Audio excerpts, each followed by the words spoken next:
Olá, eu sou o Milton Menezes e estou aqui para apresentar mais um vídeo para você. Se você está assistindo esse vídeo é porque você está participando de uma atividade do Centro de Desenvolvimento Milton Menezes. Seja muito bem-vindo. Nesse vídeo eu vou falar sobre o que determina o comportamento humano. Vamos lá?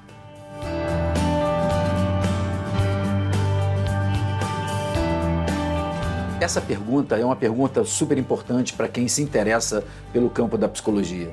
O que determina o comportamento humano? Então nós vamos abordar esse que é um tema que é um dos fundamentos, é um princípio do entendimento do meu modelo de ser humano, da minha visão de ser humano, da minha visão da dinâmica do psiquismo que eu venho considerando para desenvolver todos os meus métodos, os métodos que eu tenho desenvolvido na terapia regressiva, na constelação, no trabalho com partes internas e traços de caráter. Enfim, dá fundamento a todo um embasamento de como nós podemos entender o ser humano e como nós funcionamos para então responder a essa pergunta. Então, para isso nós vamos começar abordando um pouco sobre a questão da psicologia tradicional, o que leva dentro da psicologia o entendimento do que leva o ser humano a se comportar do jeito que ele se comporta. Então, essa pergunta é uma pergunta que vem ocupando muitos dos pesquisadores ao longo de todos esses anos da psicologia, da sociologia, da antropologia, o que determina o comportamento humano.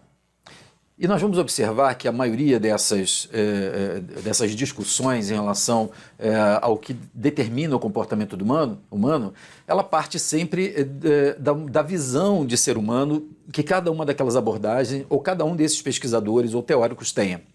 Ou seja, nós vamos ver principalmente na psicologia tradicional que dependendo de qual é a escola, qual é a abordagem da psicologia, nós vamos ter conceitos diferenciados que vão tentar explicar o fenômeno do comportamento humano. Isso, então, nos leva a um desafio que é, se nós queremos aprofundar ou ampliar o entendimento não só do comportamento humano, das suas reações, mas também das psicopatologias, do comportamento adoecido, dos padrões inadequados, nós precisamos, então, propor e entender uma visão dessa dinâmica de ser humano, de como o ser humano é, para poder entender essas reações mais externas, no nível da consciência mais externa, da consciência de vigília. Basicamente, na psicologia, nós temos um consenso de que o nosso comportamento, as nossas reações ou então a nossa resposta, ela parte da nossa interação com o meio externo, com o meio ambiente, de tal forma que quando esse meio externo ele promove para a gente, apresenta para a gente algum tipo de situação, nós temos isso como um estímulo. Então, uma determinada situação que você vive, um determinado contexto, uma reação, uma relação com alguma pessoa ou um evento que acontece na sua vida serve como um estímulo e que, dependendo da forma como você vai processar, e no caso do ser humano, dependendo das respostas que nós tenhamos amelhado, acumulado ao longo da nossa vida, nós vamos processar para então conseguir responder da forma mais adequada para enfrentar esse meio externo. Veja que esse é uma reflexão geral, mas que coloca o ser humano como uma caixa preta, onde a partir desse estímulo, cada uma dessas abordagens da psicologia vai procurar explicar o que se processa, como é que nós processamos, que tipo de recursos nós utilizamos para encontrar, de uma forma muitas vezes automática e inconsciente, a melhor resposta para aquela situação que se apresenta no meio externo. A questão da psicologia, principalmente da psicologia tradicional, o entendimento, tem uma base da psicologia tradicional de um paradigma materialista. O que isso quer dizer? Quando nós falamos de paradigma, nós estamos falando de um modelo teórico, de um construto teórico que ajuda a gente a explicar durante algum tempo os problemas, os fenômenos e os acontecimentos de uma realidade. Então, quando nós temos um tipo de modelo de entendimento da realidade do ser humano, esse modelo ele serve para, então, baseado nesse modelo, nós conseguimos explicar esse fenômeno. E não foi diferente com psicologia. A psicologia, então, ela nasce como ciência e ela passa a ter então, a adquirir esse tipo de paradigma materialista que considera, então, como o nome diz, o paradigma materialista que considera a dimensão real da matéria como o fundamento da explicação ou o fundamento dessa ideologia. Toda vez que a gente tem uma palavra em português que tem esse ismo, né, então, materialismo, mecanicismo, cientificismo, ou seja, esse ismo, esse sufixo ismo, ele tem a ver com uma ideologia, um modelo teórico, ele tem a ver com uma concepção. Então, um materialismo é uma ideologia, e aí no nosso caso um paradigma que tem na matéria o seu fundamento de explicação para os fenômenos humanos e da realidade. Veja então que a psicologia, por conta disso, ela vai procurar se desenvolver ao longo das várias abordagens a partir dessa concepção de ser humano. Um ser humano que, então, como nós estamos colocando nessa figura, ele tem como realidade a estrutura, a realidade psíquica, né? O começo no seu nascimento, e ele vai, então, avançando e evoluindo enquanto seu corpo se desenvolve, o seu psiquismo se desenvolve. A psicologia do desenvolvimento procura explicar essas etapas do desenvolvimento a partir dessa realidade, desde o seu nascimento até, então, a fase adulta e que vai culminar com uma experiência da morte. A partir desse paradigma, dessa abordagem, a psicologia tradicional, ela acaba, como a medicina, ela acaba de alguma forma entendendo que o comportamento do indivíduo adulto ou o comportamento de um adolescente, ele vai estar fundamentado na construção desse indivíduo a partir desse nascimento. Como se o nosso psiquismo fosse uma tábula rasa e nós então vamos expressar o nosso comportamento e esse nosso perfil de personalidade, essa individualidade, a partir dessas influências que o paradigma materialista vai considerar. E nesse sentido, eu não vou entrar não aprofundar esses detalhes, mas para o que interessa aqui para a nossa abordagem, para começarmos a pensar nessa questão do comportamento, é um dilema que a ciência tradicional vem se debatendo para explicar o comportamento.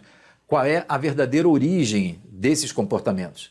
E aí nós vamos ter uma escola que fala em relação a favor da natureza, ou seja, que os componentes genéticos vindos da contribuição genotípica do pai e da mãe vão então se formatar no DNA, na composição do DNA daquele indivíduo e que então essa característica, essa carga genética é que vai determinar nessa combinação os comportamentos do indivíduo adulto. Uma outra escola vai dizer que, na verdade, o que vai determinar essa individualidade e aí, em consequência disso, o comportamento, são as influências da educação. Ou seja, se por um lado nós estamos falando da natureza, do outro lado nós temos uma abordagem da cultura. Ou seja, muitos desses teóricos começam a demonstrar como as influências no processo de educação, de socialização, principalmente naquilo que é chamado de socialização primária, ou seja, a forma como aquele indivíduo é inserido num contexto familiar, na sociedade, na primeira infância mesmo, esse tipo de padrão cultural acaba determinando representações que vão dar origem às respostas, à forma como esse indivíduo vai olhar o mundo, como ele vai representar esse mundo e aí então como ele vai reagir, como ele vai dar aquelas respostas que nós colocamos aos estímulos que vêm. E isso foi um debate de décadas na ciência tradicional. Hoje, já de um tempo para cá, há um certo consenso de que a determinação, apesar de difícil sobre o comportamento humano, ela passa necessariamente por uma combinação do aspecto da natureza e do aspecto da cultura. O aspecto da genética e o aspecto, então, da educação, da formação, dos valores, dos comportamentos que são internalizados a partir do processo da educação. Isso é um grande problema, porque isso repercutiu na psicologia durante algum tempo e aí em algumas abordagens de uma forma mais específica, ao que eu chamo de uma certa culpabilização dos pais. Porque vejam, sendo pela carga genética, seja pela introdução ao processo de socialização primária, nós vamos ter então, na figura do pai, na figura da mãe ou da família, os aspectos fundamentais como geradores do comportamento do ser humano. Essa culpabilização é porque a partir do momento que uma criança, um adolescente ou um adulto aparenta ou apresenta algum tipo de desvio de comportamento, algum tipo de problema nas reações ou na adaptação a uma determinada situação, normalmente nós vamos dizer o que esses pais fizeram de errado, que foi por conta da educação ou por conta de uma carga genética que já vem com algum tipo de problema. Essa culpabilização acaba retirando do indivíduo a responsabilidade sobre o que ele faz desse meio. E essa culpabilização faz com que muitas vezes a psicologia entendesse esse indivíduo como um produto, como um subproduto dessas reações e dessas causas, não só genéticas, mas também culturais ou educacionais. De tal forma que nós podemos, nessa culpabilização dos pais, é muito frequente isso é tão enraizado e isso ficou tão disseminado de uma certa forma que muitos pais, diante da identificação, do reconhecimento de um problema de comportamento de um filho adolescente ou então já de um filho adulto, normalmente o que a gente ouve, às vezes um pai ou uma mãe dizer: onde foi que eu errei? Como se então o resultado daquele comportamento estivesse atribuído a uma responsabilidade, a uma causa, né? Um nexo causal daquele comportamento é alguma coisa que houve de errado, ou na natureza genética daquilo que foi passado em relação àquele feto, aquela fecundação e aquele ser, ou então da forma como ele foi criado, da forma como foi tratado, da forma como ele foi introduzido na vida e nos processos, nas etapas do desenvolvimento. Mas essa frase, onde foi que eu errei, ela esconde exatamente a base desse modelo que atribui à genética ou ao processo educacional os componentes principais e determinantes do comportamento daquele indivíduo. Quando nós, então, nos propomos a fazer uma revisão, uma ampliação desse entendimento, dessa visão de ser humano, nós não podemos negligenciar toda a observação de diversos autores e milhares de pesquisadores que conseguiram identificar, de fato, como componentes da educação ou, de alguma forma, que vem como uma carga genética, inclusive ancestral, ou seja, da ancestralidade tanto de pai como de mãe, que determinam e que influenciam no comportamento. Muitas vezes, nós vamos ver isso em outros vídeos, onde a gente faz uma diferença entre o que é a personalidade que se cria, o temperamento, que é então algo que vem herdado dessa carga ancestral de pai e de mãe, da família, de pai, da família e de mãe, mas amplia-se para um entendimento de outras causas, outras origens que podem determinar essas diferenças de comportamento. Então, uma visão como essa, quando nós pretendemos ampliar essa visão de ser humano, nós não podemos deixar de contemplar que isso, de fato, tem fundamento. Ou seja, não é porque a gente vai propor um paradigma mais ampliado, ou uma visão de ser humano mais ampliada, que nós vamos deixar de considerar que, de fato, sim, a influência dessa educação e essa carga genética, elas vão ser componentes que vão influenciar o comportamento, mas não necessariamente vão determinar esse comportamento. Então, uma visão mais ampla ela vai tornar mais complexo esse entendimento. E uma das coisas que salta aos olhos, que nós podemos confirmar dessa necessidade de ampliarmos esse modelo que existe até hoje, quando nós pegamos, por exemplo, um exemplo de gêmeos univitelinos, que têm, então, características, por serem univitelinos, partiram do mesmo tipo de célula-ovo, e então têm a mesma carga genética, foram criados no mesmo ambiente, foram criados nas mesmas circunstâncias familiares, e nós vamos ter pessoas, como adultos, completamente diferentes um do outro. Nós vamos ter traços de personalidade diferentes, características em termos de inteligência, em termos de sensibilidade, em termos de motivação, em termos de maior ou menor introspecção ou extroversão, ou seja, características básicas que nos caracterizam como indivíduos completamente diferentes. Ora, se nós considerarmos então que a carga genética e a educação fosse tão determinante, nós teríamos então seres muito iguais, semelhantes. Claro que mesmo que fisicamente a gente não possa distinguir, a partir do momento que essas pessoas, esses gêmeos univitelinos começam a se expressar, a falar, nós vamos saber quem é um e quem é outro. Por quê? Nós estamos falando então de características individuais que são completamente diferentes. Então, isso nos coloca um desafio, né? De poder ter um modelo de entendimento do ser humano, do psiquismo humano, que dê conta de contemplar as influências genéticas do temperamento que são válidas, a influência dessa formação de valores que também vão determinar e vão influenciar esse comportamento, mas como explicar, então, a individualidade, as questões da diferença de características existente entre os seres? E aí nós vamos ter todo um conceito quando a gente falar de traços de caráter, quando nós falarmos de caráter, quando nós falarmos dessa individualidade que é muito além do nível do ego. Isso é que vai nos ajudar a ter uma compreensão mais ampla para poder responder a essa pergunta: o que determina o comportamento humano? E dentro da psicologia tradicional, nós vamos fazer uma pequena abordagem aqui sobre a questão das necessidades humanas, ou do que nós chamamos de aspecto da motivação humana que leva aos comportamentos. Então, uma das teorias, algumas teorias que têm ajudado muito a nos explicar os comportamentos humanos têm sido sobre as motivações.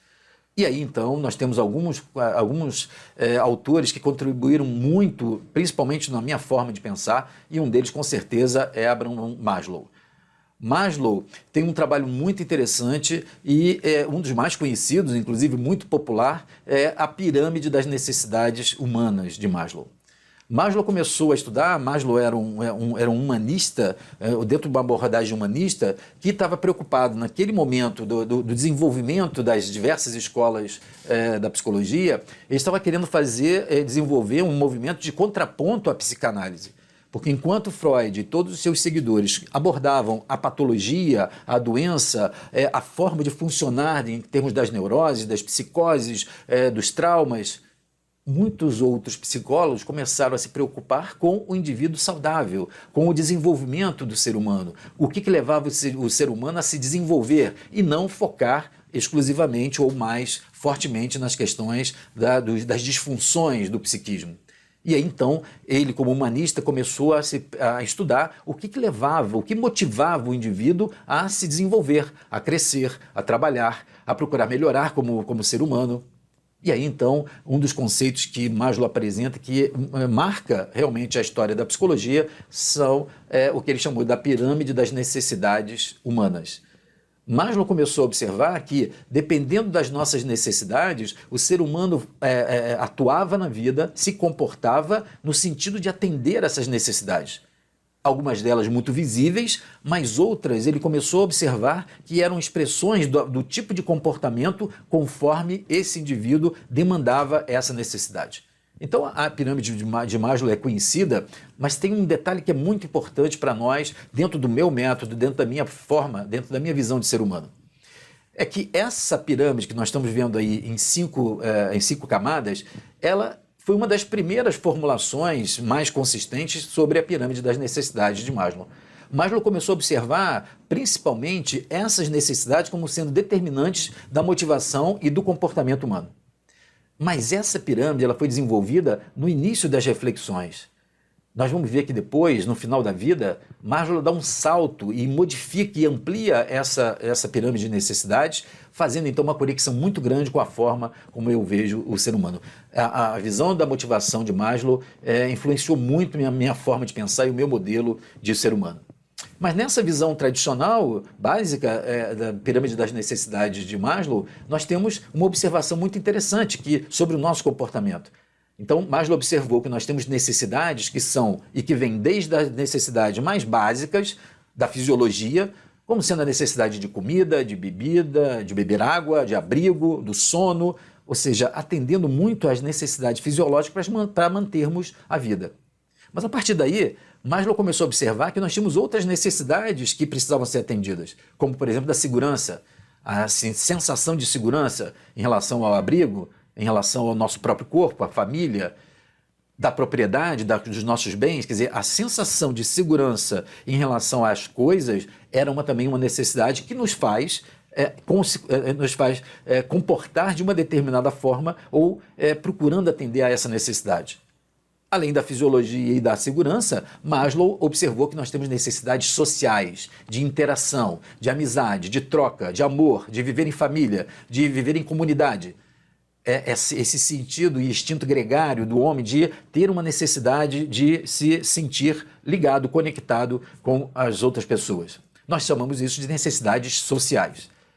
Mas ele vai então aprofundando e vai vendo que todos nós, seres humanos, temos também uma necessidade de estima. Ou seja, de estima no sentido da autoestima, de sermos reconhecidos, de poder perceber um certo status em relação às coisas, às pessoas, dentro desse grupo. A sensação prazerosa de se sentir reconhecido no nosso valor, ou como pessoas, na nossa necessidade, na nossa importância. Todos nós temos uma necessidade e muitos de nós, então, vai acabar reagindo, agindo, se comportando, desenvolvendo estratégias de vida para atender essas necessidades, por exemplo, de estima. Mas Maslow percebeu que uma das principais e últimas necessidades do ser humano é uma necessidade de autorrealização. Maslow começou a perceber que, mesmo sem saber disso, todos nós nos movimentamos na direção de se sentir realizado, de se sentir pleno na vida. Parece que tem um movimento, e ele tem uma frase muito interessante que ele fala sobre isso, que todos nós temos no íntimo alguma coisa, uma necessidade última que nos move na direção dessa sensação de plenitude, de individuação. E ele vai falar que muitos autores vão chamar de várias formas, de consciência, de individuação, de evolução, de transformação, mas é um movimento natural do ser humano em se sentir pleno de realização, realizado. E Maslow, dentro dessa lógica da pirâmide, percebeu que as necessidades, conforme elas vão se modificando, se ampliando, elas vão se reduzindo em termos do que realmente atende essa necessidade. Então, é claro que no campo da fisiologia, nós temos muitas necessidades. Necessidade de abrigo, necessidade de comer, ter o paladar. Então, nós temos, nesse nível mais básico da necessidade, muitas coisas a atender como necessidade. Mas conforme a gente vai avançando nas outras necessidades, é como se essas coisas fossem se tornando mais sutis, mais subjetivas, menos materiais para mais essenciais. De tal forma que vão se modificando os objetos das nossas necessidades. E com isso vão se modificar também os padrões do nosso comportamento. E uma das coisas importantes que Maslow postulou na sua teoria foi que apenas quando nós temos razoavelmente atendidas as necessidades de um patamar, nós começamos a ter um despertamento para outras necessidades. O que não quer dizer que a gente se desconecte da necessidade anterior, mas elas passam a ter um outro sentido porque nós passamos a ter, então, um outro nível de necessidade e, com isso, nós estamos ampliando a nossa consciência sobre essa nossa necessidade. Vamos mudar, então, os nossos comportamentos. Ou seja, enquanto nós não temos as necessidades fisiológicas razoavelmente atendidas, nós não privilegiamos, não temos uma demanda por necessidade de segurança. A partir daí, passamos a ter, então, uma necessidade social. Mas é claro e evidente que isso não impede que a gente continue mantendo algumas necessidades fisiológicas, porque tem a ver com uma dimensão do corpo. Nós vamos ver depois, no meu modelo, que quando nós conciliamos a pirâmide das necessidades de Maslow com os níveis de consciência, nós vamos ter uma combinação muito coerente do que leva realmente cada um de nós a ser o que é, a reagir como reagimos. E isso, então, é uma grande contribuição de Maslow. Mas essa pirâmide, que é muito conhecida na psicologia, foi um dos primeiros modelos de Maslow. Quando Maslow chega ao final da sua vida, já antes de falecer, Maslow começa, então, a se preocupar com um outro movimento que começa a acontecer na psicologia, que é o movimento da psicologia transpessoal. Maslow, então, vai começar com a influência do pensamento transpessoal, ou seja, transpessoal, que transcende o pessoal, além do ego, que começa a considerar outras dimensões da realidade, que não exclusivamente a dimensão material, vai fazer com que Maslow reveja a sua pirâmide e amplie no final da sua vida a sua concepção das necessidades humanas e da motivação que cada um de nós tem para atender essas necessidades. Nós vamos ter, então, uma pirâmide ampliada, onde, além daquela base biológica e fisiológica, da segurança, do amor e pertencimento e da estima, Maslow, então, vai acrescentar necessidades cognitivas, necessidades estéticas, a autorrealização que já existia, mas, principalmente, Maslow vai postular que todos nós estamos buscando, como objetivo último da nossa existência, uma necessidade de autotranscendência. A pirâmide, então, de Maslow, ela passa a ter uma concepção diferenciada, que, na verdade, é pouco explorada pela psicologia tradicional, porque Maslow começa, então, a falar de uma realidade transcendente. E transcendente não é o aspecto religioso, mas ele começa a falar que a realidade nossa do psiquismo, ela vai além da realidade material, ela vai além da dimensão do ego. Ela vai para dimensões mais sutis que a psicologia transpessoal vai postular. E aí Maslow faz uma conexão muito grande com os principais autores da psicologia transpessoal e então modifica radicalmente, ou amplia de uma forma significativa a pirâmide das necessidades. Ele vai dizer então que no fundo todos nós, e a maioria de nós inconscientemente, busca essa autotranscendência. Mas o que Maslow vai chamar de autotranscendência? O que você chama de autotranscendência? Autotranscendência é quando nós estamos buscando qual é o sentido das coisas que nós fazemos. Qual é o sentido de estar vivo? Qual é o sentido de estar trabalhando no que a gente faz? Qual é o sentido de estar no relacionamento que nós estamos? Qual é o sentido de viver no mundo que a gente vive nesse momento?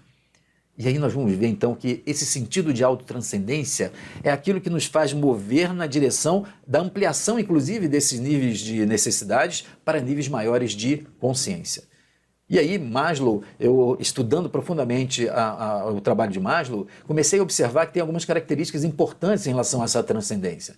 Se nós, então, começamos a ver que na pirâmide, as necessidades da base da pirâmide, as biológicas de segurança, elas são, então, pela lógica até da pirâmide, elas são muito maiores do que as necessidades cognitivas, estéticas.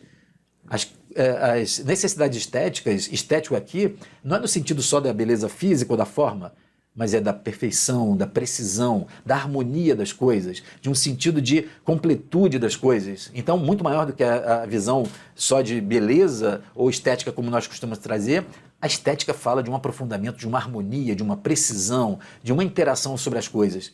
Então, vejo que da parte biológica, que é a base da pirâmide, até o sentido de autorrealização, de autotranscendência, nós podemos dizer que as necessidades na base são muitas. Nós temos muitas necessidades para atender.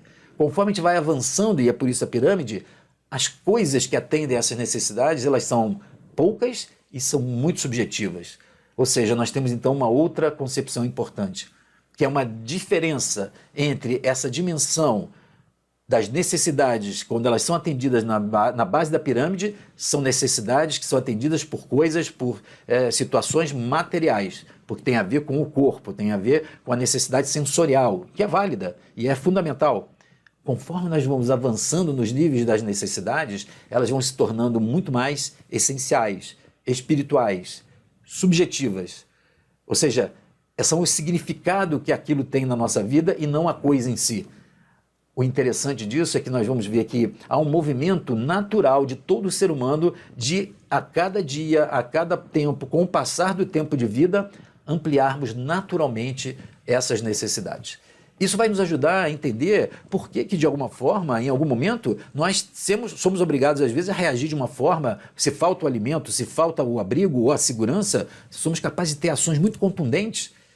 Mas, de outra forma, precisamos em algum momento ter a sensação, quando nos sentimos sozinhos, como quando nos sentimos desconectados de um determinado grupo, de uma necessidade de sentir pertencendo, e não é necessariamente contato físico, nós podemos estar longe, mas com uma sensação de estima e as sociais atendidas, como o amor e pertencimento. Eu posso me sentir pertencendo a um grupo sem necessariamente estar em contato físico com esse grupo.